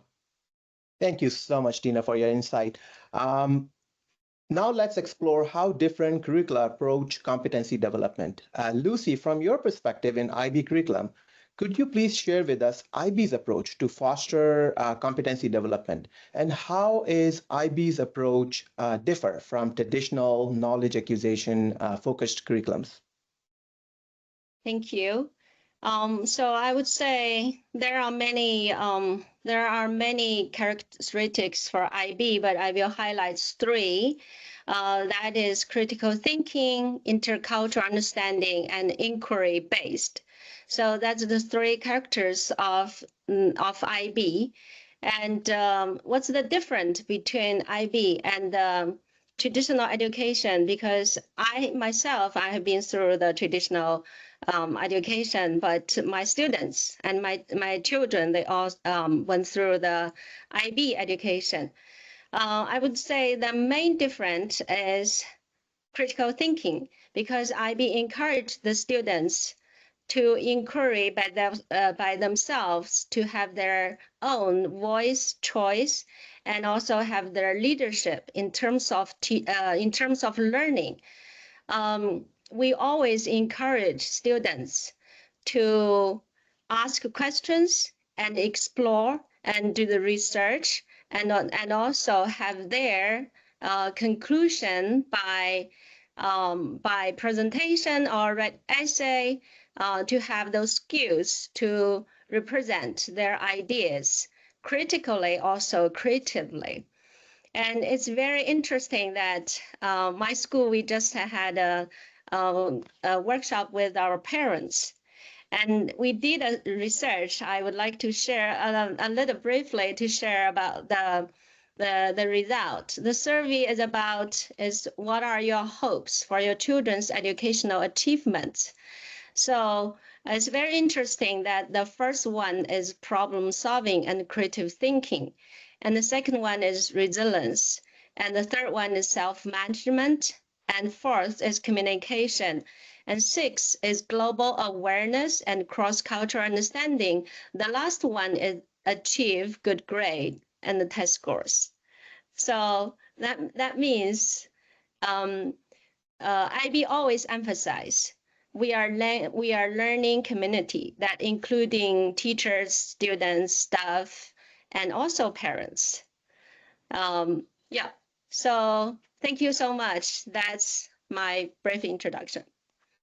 That's great. Thank you, Lucy, for sharing competency development approach in IB system. The OSSD, Ontario Secondary School Diploma, is one of world's recognized and differentiated curriculum systems, ranked second internationally in high school programs by PISA 2022. So like the IB, the OSSD emphasizes competency development in its approach to education. Rosedale Global High School delivers OSSD curriculum-based transformative high school program in 17 countries. Pam, could you share with us Rosedale OSSD's transformative approach to learning and how the students' achievement assessment connected with the competency development? Absolutely. certainly I'd like to outline what it is that Rosedale does in terms of our approach around competency development. We all know, as been mentioned already, that content knowledge alone isn't enough in today's world. Well, we all have access through our smartphones to all of the information that we can get instantly. So instead, our students need to have the skills to analyze, to evaluate, to problem solve, and apply that subject content. So at Rosedale, we focus on implementing the OSSD through 5 pillars.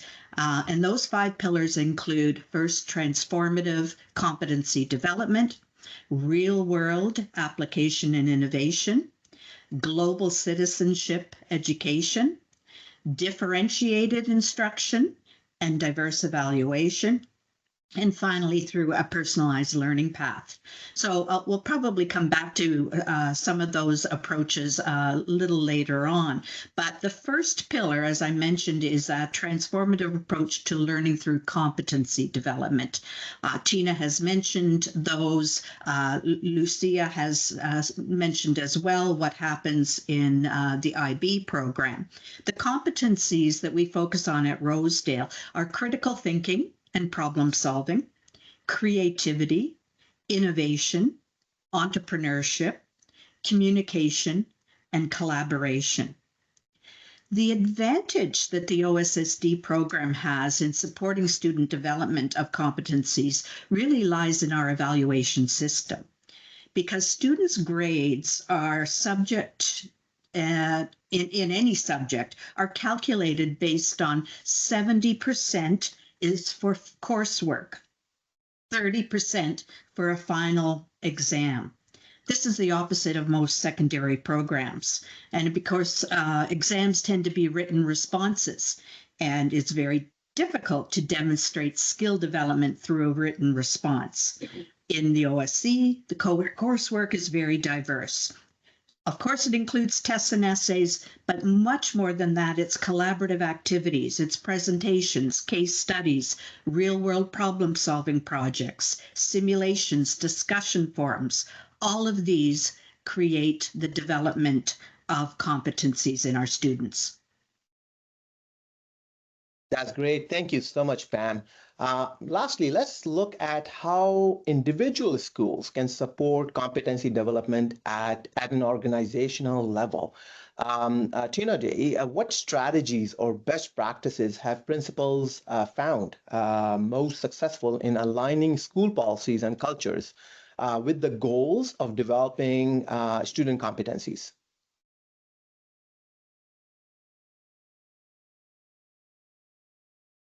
Sorry, you're mute. Thank you very much, Asim. Thank you for that. I want to say that the very first thing is aligning the mission and the vision of the college to competency. Now, at Maple Canadian College, the motto is merit, consistency, creativity. And so aligning the mission and the vision of the school to what we want the students to achieve is key in all of this. Also, I will talk about curriculum design, and which I'm very happy Pam mentioned it.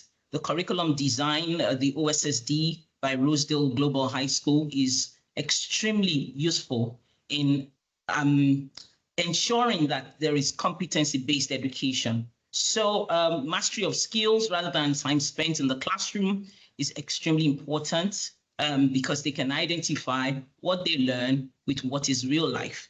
And that really helps them to be able to be confident in their knowledge and their skills. Also, the student-centered learning environment is pretty important because everything should be about the students. And so personalized learning, creating policies around this has helped to tailor whatever it is we want to do to the individual students' needs. So it helps the students to develop skills as they go along. Also, the collaborative leadership and shared responsibility is one of those things. Community engagement and partnerships plays a very important role also.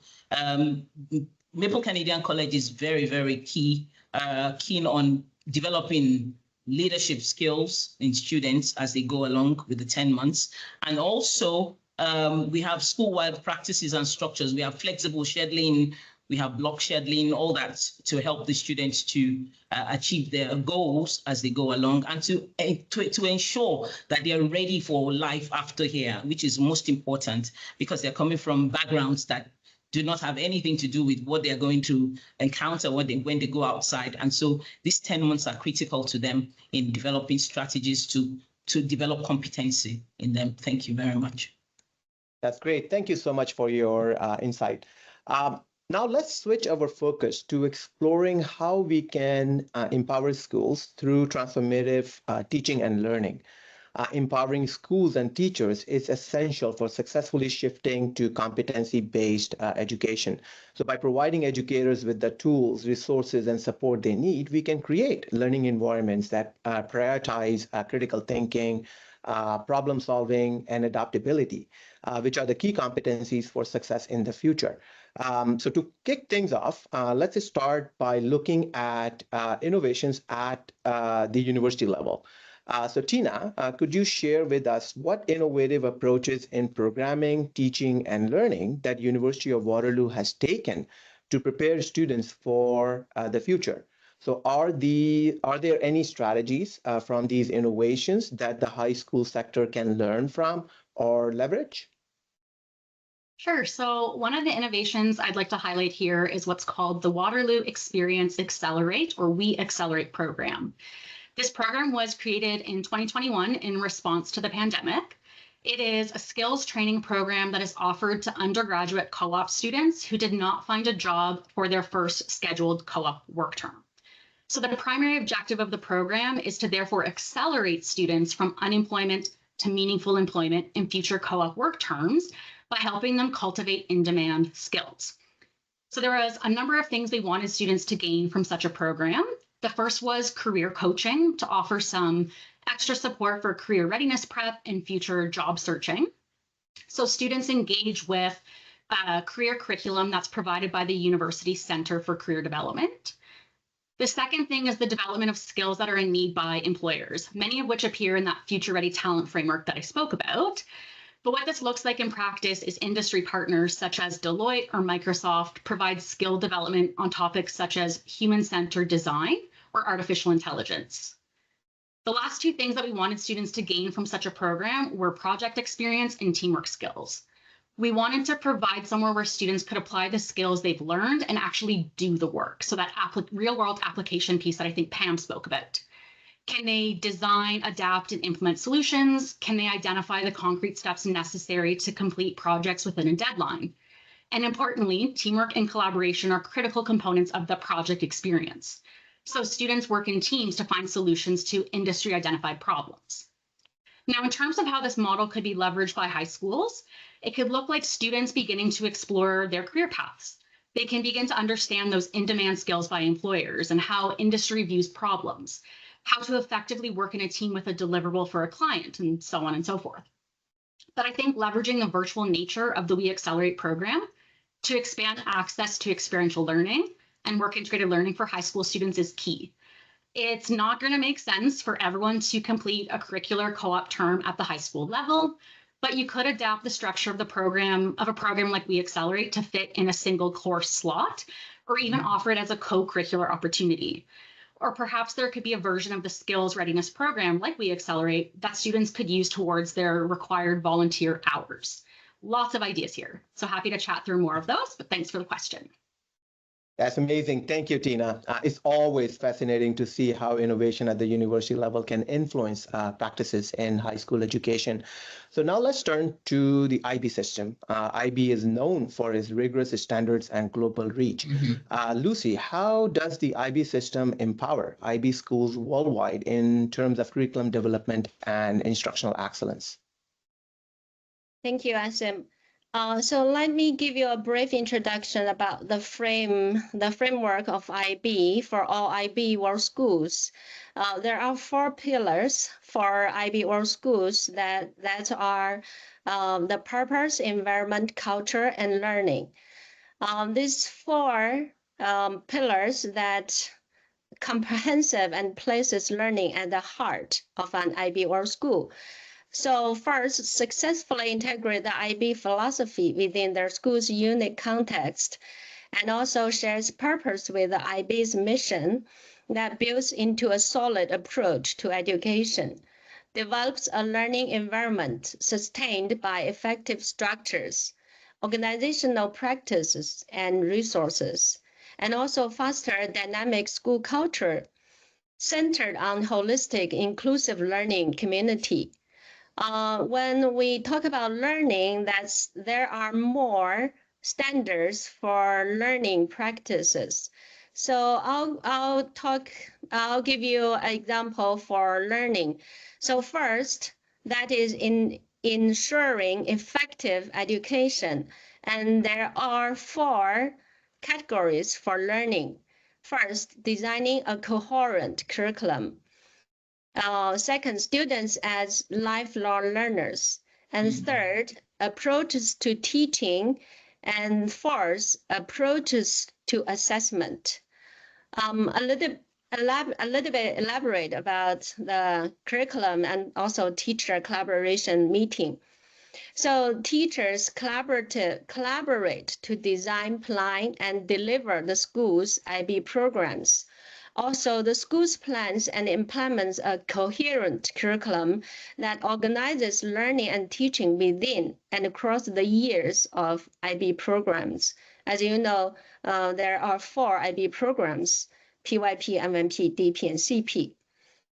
For lifelong learners, that students demonstrate and reflect on their continued development of the IB learner profile attributes. As you know, there are 10 IB learner profiles attributes, such as knowledgeable, risk taker, balanced, principled. Also, students actively develop thinking, research, communication, social, and self-management skills. These skills we call approach to learning, ATL skills. Also, students identify and foster healthy relationships and understanding of shared responsibility and the ability to collaborate effectively. Also, students grow in their ability to make informed, reasoned, ethical judgments. Students experience the flexibility, resilience, and confidence they need to bring about positive change in the worldwide community and beyond. About approach to teaching, we train the teachers. Thank you so much. I would like to talk more if you are interested. That's great. Thank you so much, Lucy. So it's obvious that the guidance that the IB provides are crucial in maintaining high standards in schools across different contexts. Next, we move to Rosedale Global High School, which has an impressive 95 collaborative delivery partner schools in 17 countries. Pam, how can Rosedale implement competency development focused transformative teaching and learning with consistent high standards in such a large scale? How is it same or different with the IB system? Thanks, Asim. You're right that maintaining consistent high standards in a large scale globally really is a challenge, and it requires a systematic approach. So we begin with training of all administrators at new partner schools so that they understand the approach, the focus of an OSSD program, the idea that we are focusing on competencies rather than just subject knowledge. For teachers, Rosedale provides a course portfolio on our learning management system that has all the instructional content and a teaching package that has key competency development opportunities that are really strategically woven in each lesson of instruction. Our classroom teachers don't have to create these opportunities themselves. This is really important. Each lesson has explicit learning goals that are based on the competencies students are developing. And the instructional strategies that teachers can use to ensure competency development are clearly outlined And in addition, similar to what Tina talked about in terms of their enrichment program, there are dedicated modules that are focused on accelerated competency development that students and teachers can access. In addition, all the evaluation activities have been developed by Rosedale, and they're embedded with opportunities for students to demonstrate competency development. And these evaluation tasks are assessed centrally by Ontario certified teachers who ensure that students are meeting the high OSSD standards. So since lesson development and grading responsibilities are reduced for the classroom teacher, teachers in the Rosedale OSSD program actually have the time to focus on differentiated instruction, on competency development, on supporting student individual achievement. Many of these teachers come to our program with a teaching experience that required them to lecture and the students to memorize. So as a result, Rosedale provides mandatory teacher training that's practice-oriented, that's subject-specific, and we train teachers in the advanced instructional strategies that they're going to need for student competency development. And of course, this is followed up with ongoing teacher development workshops throughout the year. And hopefully all of this support provides the support both the teachers and students need for competency development. That's really insightful, Pam. Thank you so much. Finally, let's hear from Maple Canadian College. Maple Canadian College is Rosedale OSSD co-delivery partner school in Nigeria. Chinade, could you share how the roles of teachers and students have evolved in competency-based learning? What are the benefits of focusing on competency development for students in such a learning environment? Okay, thank you very much, Asim. I want to first of all share a little bit about, throw light on what Pam said before now, where how the teachers come from backgrounds that are, prone to memorization and the traditional type of teaching. And so I want to use myself as an example. I passed through the traditional type of teaching. And so I had a terrible math and geography teacher, or terrible maths and geography teachers. I was quite interested in those subjects, but my first impact was really very bad. And the problem of believing in me was a thing. I had to get to university before I found out that you could really do statistics, you're not so bad, but they made me look like I couldn't learn anything. And so the not believing in me didn't help me. So now the teachers here have been trained such that they believe in every student. And so they're willing to bend over backwards, to ensure that the students truly learn, because this if they do not learn, then they're going to be gravely affected when they go to university, and that's not a good thing. So the facilitator of learning is what a teacher is. And so the teacher is no longer the island of knowledge. The teacher is a facilitator of learning. The teacher is a designer of personalized learning experiences. The teacher is a data-driven mentor. The teacher is a feedback provider, very, very important to provide feedback for students to learn and to stay away from mistakes. Then teachers are collaborators with students. Now, the evolving role of students is they're self-paced learners. They have to be self-paced. They have to learn at their own pace. They cannot afford to be pushed. When they learn, they have to learn according to how they can take in things. And then they're goal setters and they must be planners, So these days, they're critical thinkers, they're problem solvers, and they must learn to be critical thinkers. And that's what the OSSD does, helps them to become better critical thinkers. And the benefits really are enormous: mastery over content, personalized learning, real world relevance, which is something that is not very common with Nigerian education. There's no relevance to real life. And so the students cannot really identify what they're saying. And so I believe that things have evolved, and I'm very happy that things are evolving and they're getting better and better. And we're producing more critical thinkers and more solution providers in our society. Thank you very much. That's great. Thank you so much for sharing that. So understanding both teachers and students adapt in competency-based environments really help highlight the importance of collaboration in the learning process. Thank you all for your insightful contributions so far. Now let's take a step back and look at how we can support holistic student growth. So addressing not only academic success, but also emotional, social, and physical development as a global citizen. With that keeping in mind, I would like to ask, how can schools and educators create an environment that supports holistic student growth as a global citizen? So let's start with you, Pam.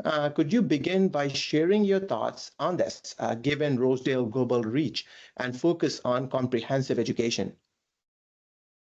Absolutely. I think this is something that all schools want to do and attempt to do with students. But the challenge is that unless you have a systematic approach that is built with a framework, then often the supports, individual supports that students need with that holistic approach go by the wayside because the pressure for the academics takes over.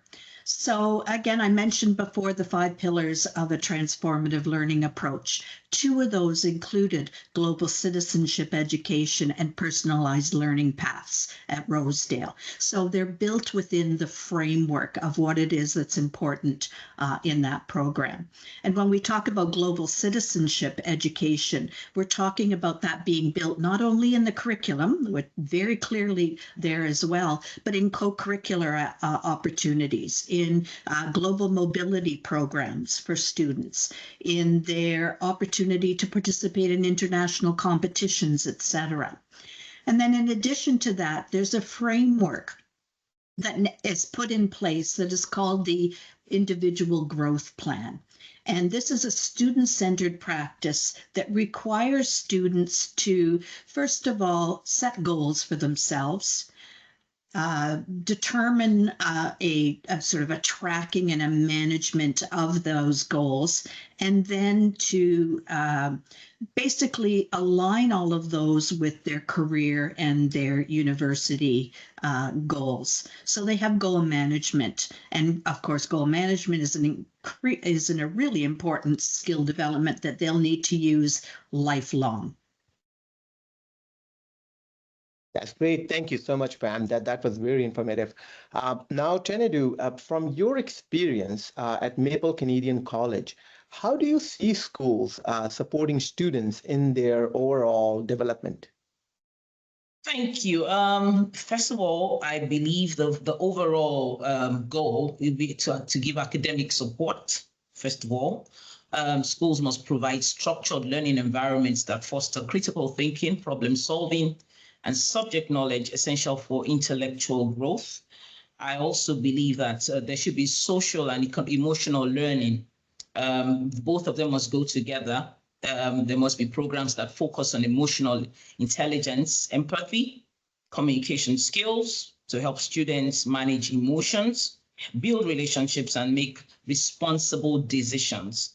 Extracurricular activities play an important role. Participation in sports, art, music, clubs allows students to explore their interests, develop leadership skills, and build self-confidence. Physical well-being cannot be overlooked. Schools must encourage physical activity and healthy lifestyles through sports, through physical education, and access to healthy meals. We do that. It's a top priority in Maple Canadian College to provide programs for students. Counseling, mentorship, you can access to guidance counselors, mental health support, and mentors help students navigate personal challenges and plan for their future goals. And then cultural and ethical awareness, encouraging respect for diversity, because students are going outside. They must be able to tolerate other people from other cultures. They will live with them, and we emphasize that in our school a whole lot to prepare them for what is ahead. So this all this come together to help to make a child ready for the outside world, and so helps them to be emotionally ready for what they're about to take on. They are going from Africa to another part of the world where they're going to grapple with food, they're going to grapple with the weather, they're going to grapple with making new friends. And so they must be able to keep a balance between all these things to be a wholesome human being. Thank you very much. Great insight. Thank you so much for sharing that. Now let's move on to the next question. Looking forward, what do you see as the most significant changes that need to happen in education to fully embrace holistic student development, and how can different stakeholders work together to achieve this? Lucy, let's hear from you first, especially from the IB system's perspective on stakeholders' collaboration. Thank you. So the IB connects a worldwide community of learners who celebrate a common humanity and share a belief of that education can help to build a better and more peaceful world. So the foster international mindedness, the learning community, extends to the whole IB community and views the world as the broadest context of learning.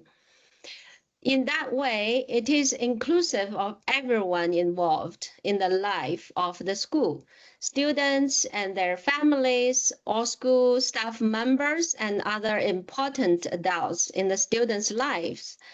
By stimulated learning within local and global communities, outcomes are considered from individual and collective perspectives, highlighting the interdependence of everyone and everything.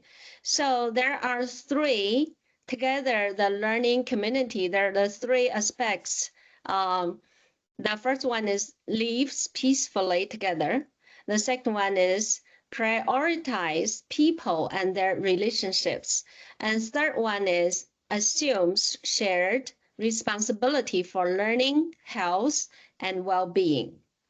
So the learner profile, I emphasize again that IB learner profiles provides many opportunities to explore attributes that underpin those outcomes, supporting everyone to be principled, caring, and reflective community members. Thank you. That's great. Thank you so much, Lucy. And finally, Tina, what are your thoughts on the most significant changes we need in education to support holistic development, especially from a university perspective? Right. So in some ways, I do think the Future Ready Talent Framework that I keep coming back to gives a nod to holistic skill development by incorporating competencies like self-assessment, intercultural effectiveness, and lifelong learning. Which I know many of us have spoken about today, but it's certainly work focused. And so it isn't as comprehensive as you might imagine in terms of supporting holistic student development. So that being said, I do think we need to think a little more broadly about the real opportunities that we're embedding in the curricular and co-curricular experiences to develop the breadth of competencies from self-management to lifelong learning. And if we realistically expect students to develop these competencies, we need to create and deliver dedicated learning opportunities to help students achieve them. Work-integrated learning experiences like co-ops aren't the only way to do this, but authentic experiential learning is a very powerful way to do so. And a critical component of experiential learning is reflection. So I think students need to be taught how to critically reflect on their actions and experiences and have an eye to how they're impacting the global and local community. But they also need to be provided with opportunities to practice reflection. And this critical reflection piece is something we try to foster at the University of Waterloo in the form of what's called a major reflective report that's required as part of our professional development courses that co-op students complete. And the last thing that I want to add is that I believe we do need some more shift away from those traditional teaching and evaluation methods, which I know many of us have spoke about today. We need opportunities to include more hands-on experiential learning, authentic assessments are encouraged, and shifting some more evaluations away from traditional to more authentic experiences with higher proportions of marks counting towards that final grade for those authentic assessments may go a long way. The other piece that a lot of us have spoke about today is that we focus on that real world relevance or applicability piece. But that's not the only thing that makes up an authentic assessment. There was a systematic literature review in 2018 that shows that what makes assessments authentic in a classroom-based setting also includes what's called evaluative judgment. So how can we encourage students to engage in self-regulated learning so that they can effectively judge the quality of their own work according to set criteria? Detailed rubrics provided to students ahead of time and once the evaluation is complete with actionable feedback from not only the instructor, but also from peers can go a long way. Great, I can't agree with you more. Thank you so much, Tina. As we come to an end of today's rich discussion, I would like to ask each of you to share a final thought on a key takeaway from our conversation. So based on today's discussion, what do you believe are the most important takeaways as we shift from traditional academic achievement to competency-based holistic student growth? Tina, let's start with you. Sure. So I think lots of great ideas have been shared today. As educators and practitioners, I do think we need to be thinking about this idea that students need more than just a strong foundation in a core curriculum, which I know lots of us have spoke about today. So they also need to be supported to develop a compassionate understanding of the world around them, and then developing competencies like lifelong learning, self-management, all of which are highlighted in that FRTF may help achieve this. But it's not sufficient to prepare students with the skills they need to transition to employment after school. We must, across all levels of education, begin to prepare our students with the competencies they'll need to navigate a volatile, uncertain, complex, and ambiguous future. We need to prioritize the development of these competencies, make space for them in the curriculum, and assess them effectively.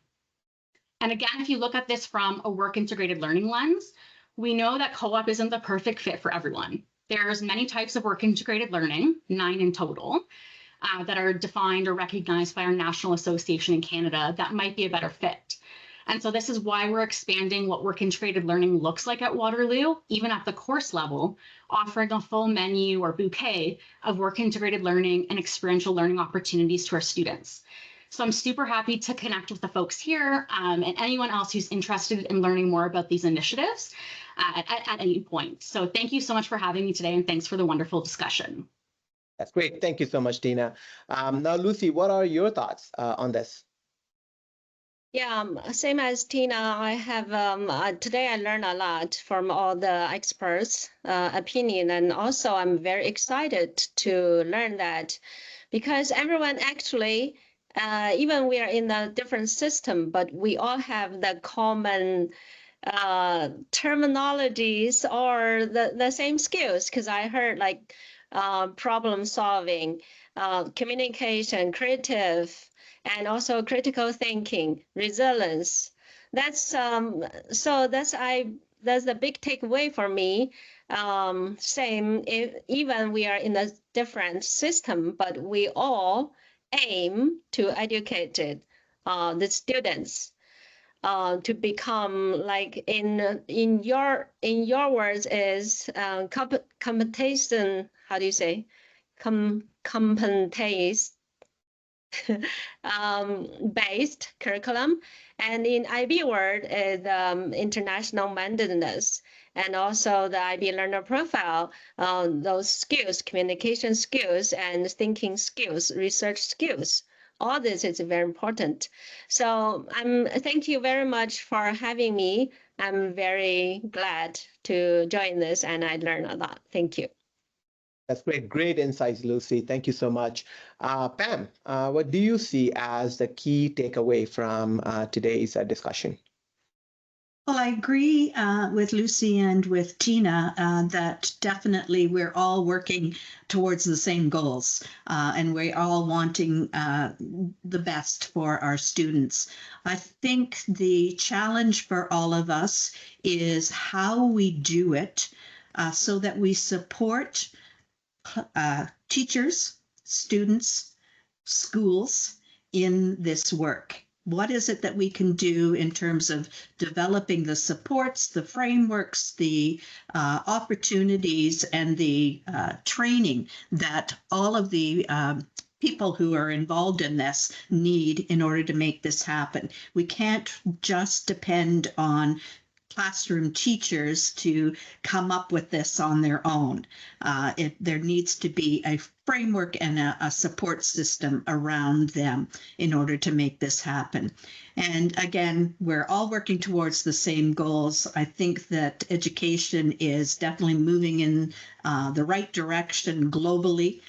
These conversations are happening all around the world. I'm thrilled that we've been able to be a part of that today. Thank you so much, Pam. Lastly, Tunade, what's your perspective on this? It's been quite an enriching experience. Every speaker today has inspired me, I must tell you, and it makes me know that we're on the right path. And I'm really, really very happy about that we've made the right decision and we're doing the right things to make that the world a better place. The students are the future. And so for me, there's so much bending over backwards that needs to be done to get them where they need to be and to help them to be strong, in the world that they are in. There's so many things competing for their attention, much more than when I was growing up. There's so much competing for their attention. And so there's easy distraction everywhere. And so we need to help them to keep in check while still encouraging them in the lane, in the path that they have chosen, and helping them to be the best that they could be, making them to be mentally fit, making them to be mentally ready for the world that they are going to take on. There's so much that needs to be done. I keep hearing international mindset. Lucy was the next person that told me today. We had a guest in the school earlier on, and he was speaking about international mindsets to the students. So that's a great takeaway for me today, and I'm really, really honored to be part of this discussion. Thank you very much for the opportunity. Thank you so much, Tunade, and thank you everyone for such a rich and insightful discussion. Each of you brought valuable perspective, whether it was from university innovations at Waterloo to global curriculum approaches like the IB, or the transformative work happening at the high school level with Rosedale and Maple Canadian College. What stands out is the need for strong collaboration between educators, institutions, and students to create learning environments that go beyond memorization and focus on holistic student growth. Once again, I want to thank all our panelists for their thoughtful contributions, and of course, a big thank you to our audience for their participation and engagement. We really hope that you're leaving with new insights and inspiration to continue the journey towards transformative education. Thank you so much. Thank you. Thank you. Thank you. Thank you very much. Thank you. Hello, everyone. My name is Fernando Oliveira, and I'm the principal at Rosedale Global High School. As we end this incredible forum, I want to reflect on the wealth of knowledge and insights that we've gained today. We began by exploring the evolving admissions landscape of leading global universities. From the intricate details of personal statements to the complexities of holistic assessment, we've learned that strategic insight is more essential than ever for students aiming to secure a spot at a prestigious institution. Our expert panelists have shed light on how to navigate these challenges and how the Rosedale OSSD is playing a vital role in preparing students to thrive in these competitive environments. Today's discussions have reinforced our shared commitment to global transformative education and the importance of fostering academic excellence across borders.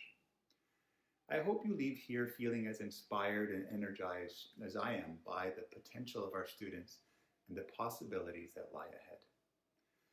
Thank you to our keynote speakers, our panelists, attendees, for making this event a success. Together, we are creating a future where our students not only achieve their academic dreams, but also become leaders in the global community.